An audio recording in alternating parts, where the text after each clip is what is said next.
Hey, Beast and Bible listeners, just a heads up, while this episode deals with some very interesting and even fun aspects of Halloween, there are some very real life and grown-up events and themes that are discussed, including real crimes and real violence.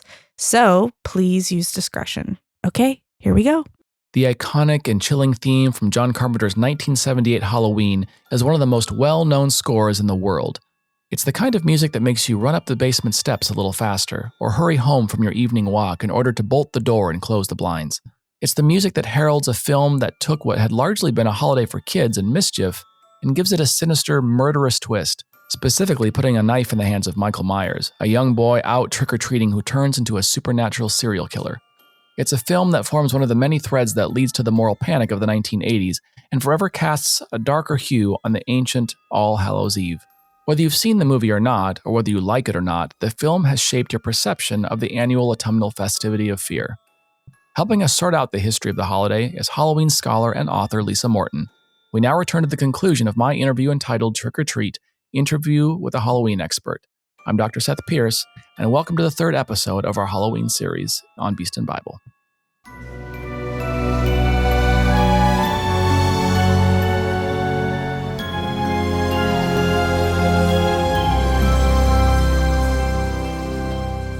What happened during this time to make Halloween the bane of existence, particularly among evangelicals?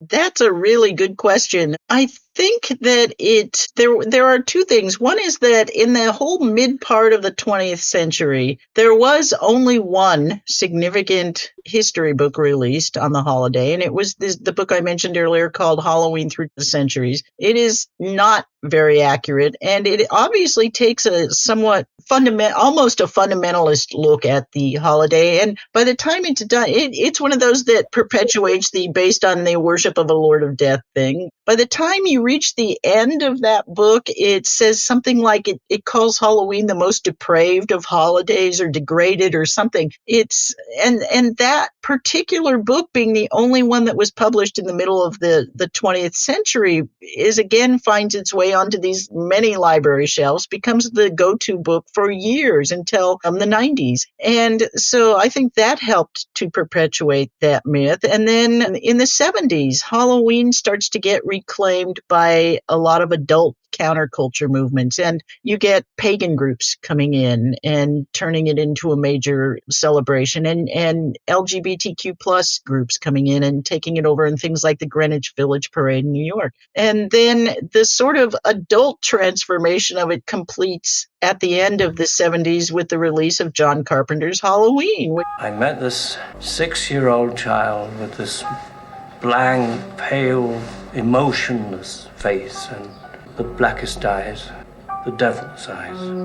Which is a humongously impactful film in terms of how it changed the identity, I think, of Halloween, because from that point on, it is firmly established as an adult celebration. And I think with those particular culture groups and that one book and suddenly making this a very frightening holiday, that all seems to have played into that sort of transformation of it within certain Christian groups. Yes. One thing that we've added on in the podcast just before this one, the episode before this one, is we talk a little bit about Jack Chick's influence, the fundamentalist cartoonist in the 80s, who both Christian and non-Christians alike have debunked him, have deconstructed him, and have put out multiple warnings. This is not good information. This is a terrible representation of our faith. And one of the myths, for example, that we talked about last episode was the whole don't put your black cat out on Halloween because they get sacrificed. And every year the Humane Society comes out and says, please don't buy into that because we can't adopt black cats because there's this lie out there essentially that's been perpetuated by this fundamentalist comic, but it's embedded itself, in our cultural imagination. So we assume that everyone's out there making sacrifices. And the Satanic Panic episodes we talked about how there was, I believe, 12,000 accusations of satanic ritual abuse in the 80s, and not one of them turned out to have any shred of truth to it. But unfortunately, you have what we call, moralpreneurs and people who, just like the people who use clickbait today on social media, know that they can get people worked up and terrified and they can make some money and build their platform off it. And even though some of these are very old urban legends, they still have staying power. So one question for you is, what are some of your favorite myths in this vein or another that find traction concerning Halloween that they may have been debunked, but they still seem to stay? They're just a part of the Halloween mythos that we have. I first have to comment on Jack Chick because he did a number of different Halloween pamphlets. And my favorite one actually says that the Druids originated trick or treat. And if you know Jack Chick's style, the drawings are these delightful little almost peanut style cartoon things. And so in that style, he depicts these Druids, and he says that they went from house to house. And if you didn't give them a treat, the trick was that they took your child and sacrificed them, and of course you're reading this and thinking, wouldn't that pretty much have done the whole Celtic tribes in really quickly? Yes. But I was just talking the other day about one that I hear perpetuated. Even it was bigger a few years ago, but it's still around, which is this notion on college campuses. You will hear across Halloween parties throughout the nation this urban legend about, years ago, a serial killer came into our party dressed in costume, and by the end of the night, 4 kids were found dead and that kind of thing. That one is all over. There, again, no basis for that. It's a great story, but that's one. Of course, the whole thing with the candy started, I love the origin story of that. It started in 1961 with a New Jersey housewife named Helen File, who was upset that older kids were trick-or-treating, and she started giving them ant buttons. Now, somehow that transmogrifies over the next few years into razor blades and apples and poisoned candy and so forth. So that is certainly one. And it's interesting that although it seems to come up more in Halloween-based fiction than fact, one of the things that I see used a lot is the legend of the haunted attraction that is really haunted. That is something that has come up, like I said, in mainly horror fiction. I see that used quite often. Yeah. What is it? Ray Bradbury's Halloween short story. That's popular where they've got this Halloween party in the basement. The October Game. Yeah. Which is this, it's a horrific little, it's certainly, a chilling, short story with kind of an end that, maybe didn't see coming. You're like, oh, that did not end how I thought it was going to end. But and it's interesting to me from a pastor perspective and a scholar perspective. What I end up seeing is when we have these gaps in history or these questions or these urban legends, because of the things that we've absorbed, culturally, I have found that there is a whole corpus of, for lack of a better term, Christian horror stories that Christians have written to fill in the gaps, to perpetuate some of these ideas that, this is where people are being sacrificed. This is where, the razor blades and the apples, and all this kind of stuff. And none of it has been verified except through testimonies. And sometimes, the people giving the testimonies, particularly people like, Mark Warnke in the 80s and a couple others who have long since been debunked by Christian journalists, are saying, it just isn't true. And yet we will shape our behavior online, behavior in church around some of these urban myths, which is concerning to me, as someone who represents or who's a part of the Christian faith. Like, it ends up being, putting out ideas that aren't true. And yet some of the consequences, as we see in the Satanic Panic, are very real because of people buying into some of those ideas and mistreating others. So pivoting a little bit, if you had to make a criticism of the holiday, if I, as somebody who enjoys Halloween, I always like to ask this question for people who really, really like it. If you had to make a criticism of the holiday, what might you say? That is actually a really easy one for me. I would say, parents, come on, let your kids enjoy the night. You don't have to helicopter with them on this night. If you insist on going with them when they trick or treat, just stand on the edge of the street and let them go up to the house. Give them a little bit of that magical freedom on that one night, because that was kind of huge for me, I think, and for many people of my age growing up, that you got that one night of the year when you were wild and free and you tested your boundaries. And I mean, when I say wild, I don't mean playing pranks and doing destructive things. I mean, your imagination was going wild. And that was a really, really big deal. And I always feel really sorry for kids when I see them come to my door with their parents next to them. And they don't get that same incredible experience that I got. So more of a, taking all the sort of accoutrements and the macabreness away. It's this idea that as a kid, and I remember dressing up as Batman with the super dangerous plastic mask with eye holes you couldn't see. So my dad had to actually be there to like make sure I didn't get hit by a car because you couldn't see anything. But I remember having that feeling of like, okay, these are homes.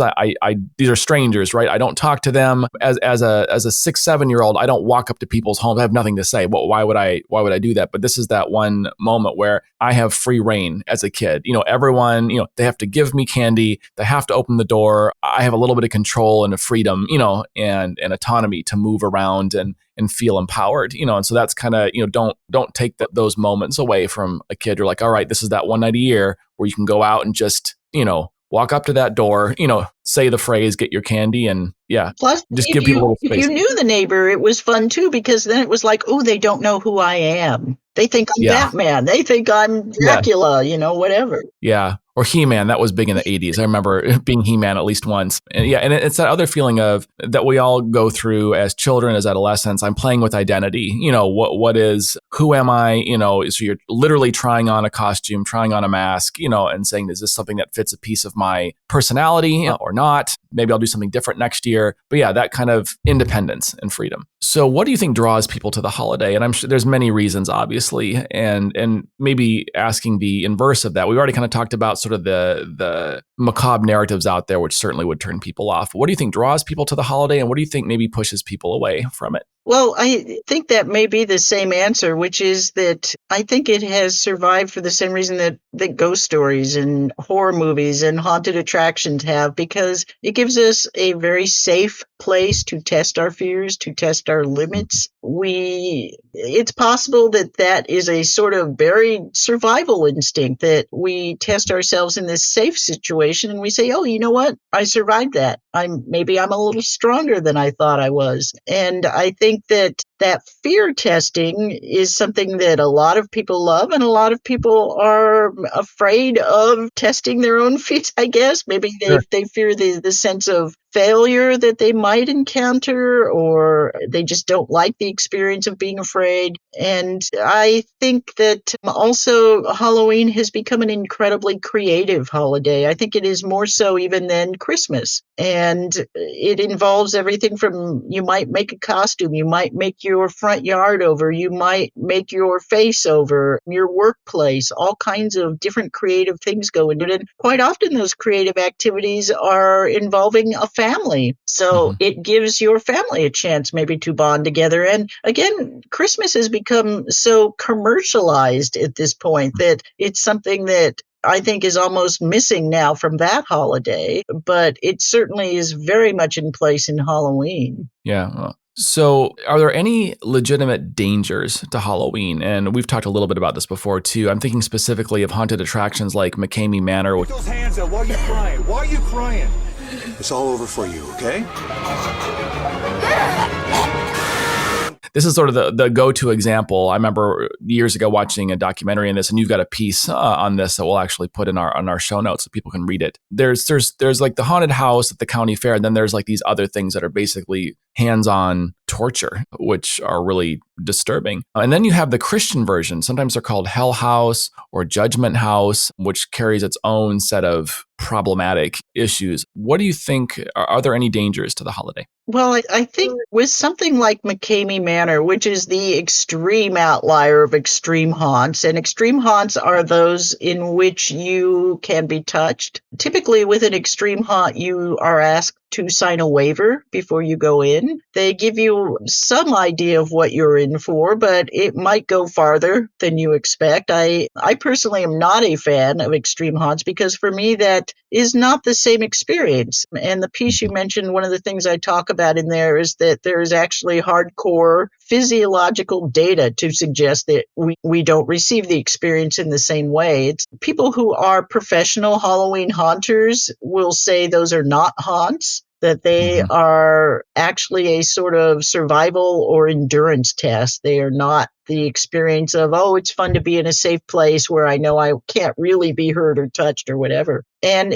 with many of the extreme haunts, they will include things like you may be watching simulated sex in front of you that's very real. But McCamey Manor pushes everything, and it is a situation they claim no one has ever made it all the way through their haunt, which apparently takes 10 hours or something to go through. The term haunt is almost not applicable there. It's not the kind of beautiful sets and costuming and themes that you encounter in a traditional haunt, but it involves you might be shoved into a bathtub full of cold water and held underwater. You might have live insects or snakes poured onto you in a cage. I mean, and they may even slap you around. So it is a very different experience indeed. And yeah, that's extreme haunts. Yeah. Yeah.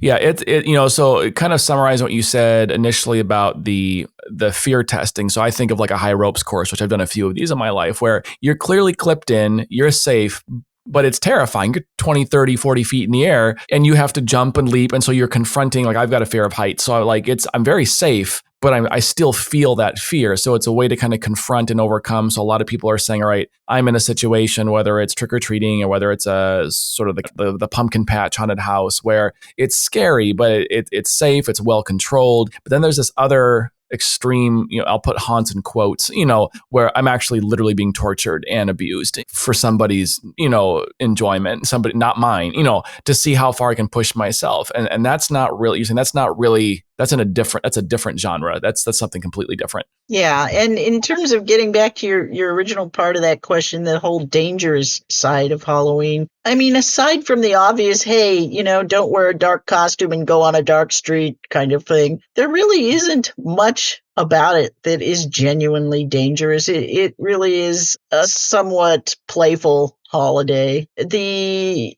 Devil's Night was once much more dangerous than it is now, and that is traditionally the night before Halloween, October 30th. And back when trick or treat was institutionalized and kids started saying, hey, I'd rather get these treats and have this fun experience. I don't want to play pranks. Many of them decided to play pranks on the night before, and that certainly resulted in some dangers. The most famous being the city of Detroit, where for years, decades actually, they had uncontrolled fires set on Devil's Night on October 30th. They do seem to have reined that in now. But so the only other truly dangerous aspect, I think, might be some of that prank playing. Yeah. So our listeners may not be familiar with Devil's Night, October 30th. They may conflate the two. Can you talk a little bit about what Devil's Night is and how it's different from October 31? It is, as I mentioned, it was a night when a lot of the kids wanted to play their pranks and have their trick or treat. So they would do trick or treat on the 31st, but they would play the pranks on the 30th. And it became a very regionalized thing. And there are dozens of different names for it all over the country. There's Goosey Night and Mischief Night and Devil's Night. And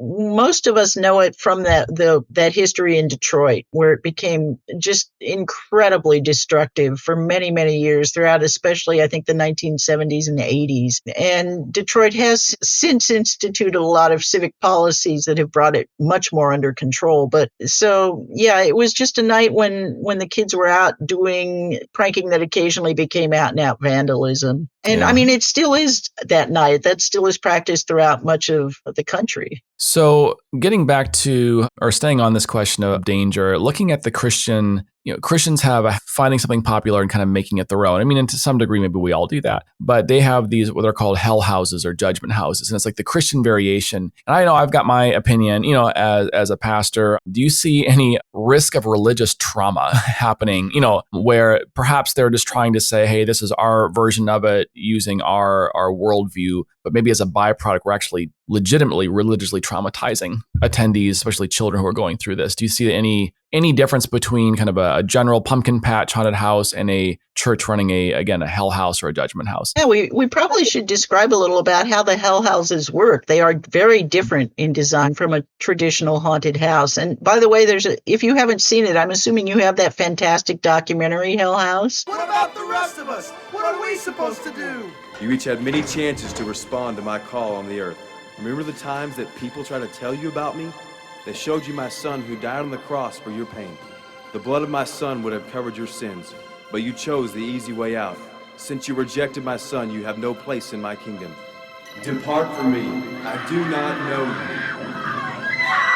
you. Yeah. Which is one of my favorite documentaries. A Christian Hell House presents a series of rooms, tableaus, in which and the first one might be kids at a rave who are doing drugs and one of them dies. It might be a girl in the middle of getting an abortion. I mean, they just present all kinds of these sort of hysterical little scenes, and you move through them and you are taken in chunks. So it is actually an audience that is getting a series of little tiny playlets. And they are performed by real young people, which to me is always kind of disturbing. And yes, and they will let very young children into these things. And quite often the Hell House will wind up with you go past a sort of hellish inferno red lit thing, and then at the end you are tossed out into a brightly lit room where a pastor will tell you, or a priest, you can avoid this if you sign up with us. And I wouldn't take a small child into one of these for the same reason that I wouldn't take them into a traditional haunted house. Yeah. They are very intense. They are, if anything, more sexualized and equally as violent as a traditional haunted house. And one of the funny things that I think that you see in that documentary I mentioned is also the people who come out of them feeling kind of gypped because they want the actual haunted house experience, and these things are sold that way. And so you come out on the other end and you're like, that wasn't what I wanted. That wasn't truly like a bait and scary and switch. fun. And I mean, they're definitely not fun. Yeah, I remember as a youth pastor, I was convinced. I didn't know what they were, so we had some lay leaders who went, let's go and do this. And I remember being horrified, not in the way that you would be at a pumpkin patch haunted house, but like this was disturbing. You know, I had kids crying, they were traumatized. I have a lot of opinions on this. We don't have time for that, but yeah, very different experience. And I don't know that it's the best representation of Christ is about and what Christianity is about. Where do you see future research or discussions needed around the holiday?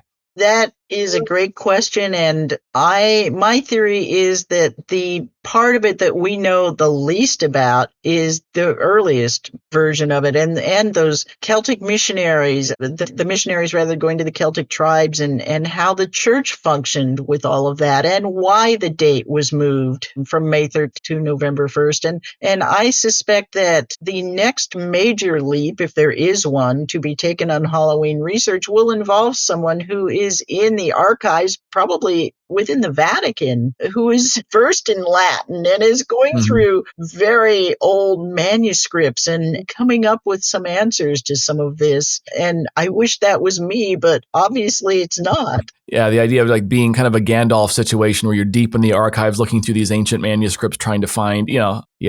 Well, hopefully someone gets on that and finds a way into those archives to do that research. It'd be interesting to read. One last question before we go. For those who are uncomfortable with the macabre, they're uncomfortable with the holiday, what is a healthy way or a respectful way they can decline participation in Halloween festivities? So instead of going to the sensationalist reasoning that's out there, for example, I had a colleague of mine who shared that she had a relative who was beheaded, by the drug cartel in Mexico, where her family is from. And for her, seeing some of the macabre things was very triggering for me. It's just something I can't. And I found that to be a really good, how you can argue with that, saying like, yeah, it would be extremely upsetting, So what are some good ways if someone's in a group and they're like, hey, we're going out to the haunted house or trick or treating, and they don't want to do it, what are some things they can say to not sound like a overzealous fundamentalist and just saying, hey, I enjoy yourself. It's not for me. I think they need to fall back on their own personal traditions, because we all have personal traditions in relation to all holidays, I think. And in that case, you would just say, that sounds fun, but I love to spend the holiday sitting at home, eating popcorn, watching a fun movie. One of the great things about movies now is that there are a number that have come out that are not scary, but capture the fun side of Halloween, Hocus Pocus and The Nightmare Before Christmas and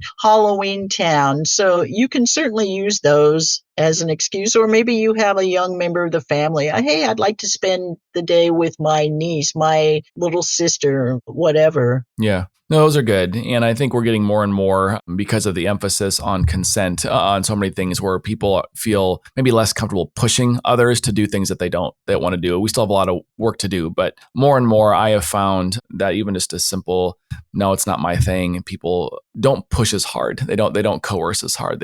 All right, they'll let you go. But yeah, thank you so much for this discussion. This is really good. And we'll make sure to put your book Trick or Treat in the show notes so people can get that, as well as some other resources if they want to continue to do research on this holiday as they're forming their own ideas and practices. But Lisa, thank you so much. It's been great to have you on the program. Oh, thank you so much, Seth. This was and I learned things from you, so thank you for that as well. Halloween is full of monsters, whether on the screen, in rumors, or wearing a rubber mask and knocking on your door for a Snickers bar. Yet one monster that Lisa alluded to that scares religious communities on Halloween and beyond is the role of imagination and play. The fear of fantasy and a child's desire to read it, watch it, or dress up and play in it creates concerns, especially when it involves a celebration connected with devilish imagery and darkness. First, there is the fear that engaging in a holiday with roots in pre-Christian religion and games of divination will inspire them to seek out the occult in real life. That may be possible, but I think we give people too little credit for being able to discern between play and reality. For example, how many conservative Christians who dislike Halloween and divination are willing to make a wish and blow out birthday candles, or pull apart a wishbone after consuming the Thanksgiving turkey? What about laughing over the prediction of a fortune cookie after enjoying a Chinese buffet? Most of us know that these are practices of play, games and traditions designed to amuse. No one, or at least very few people, seem to think these divination games are harmful, and so if someone puts on a cape or bat wings or even a plastic pair of fangs, we understand that they understand this is make-believe. However, as Joseph Laycock points out in his excellent book, Dangerous Games, What the Moral Panic Over Role-Playing Games Says About Play, Religion, and Imagined Worlds, there may be an issue for people of faith when engaging role-playing and pretending. When entities like Satan and demons become the provenance of make-believe, people may extend that to God too. As Christian iconography continues to appear in popular culture, treated as myth and fantasy, it is possible that for some, the view that religion is just more make-believe might be cultivated in their mind. Jesus, angels, and the Bible become on par with Zeus, the Avengers, and the Goblet of Fire. Yet, as we know, play and imagination are essential for human development. Trying on identities, whether they be a cowboy, a doctor, or even a dinosaur, helps us develop empathy and perspective. Imagination and fantasy help us think through hypothetical scenarios and problems with an emotional distance from our personal lives that can be quite helpful when real life hands us similar scenarios. It's a large topic that needs to be explored more, and not just for would-be trick-or-treaters. Of course, there are alternatives to Halloween, which is the subject of my next episode. I hope you'll join me.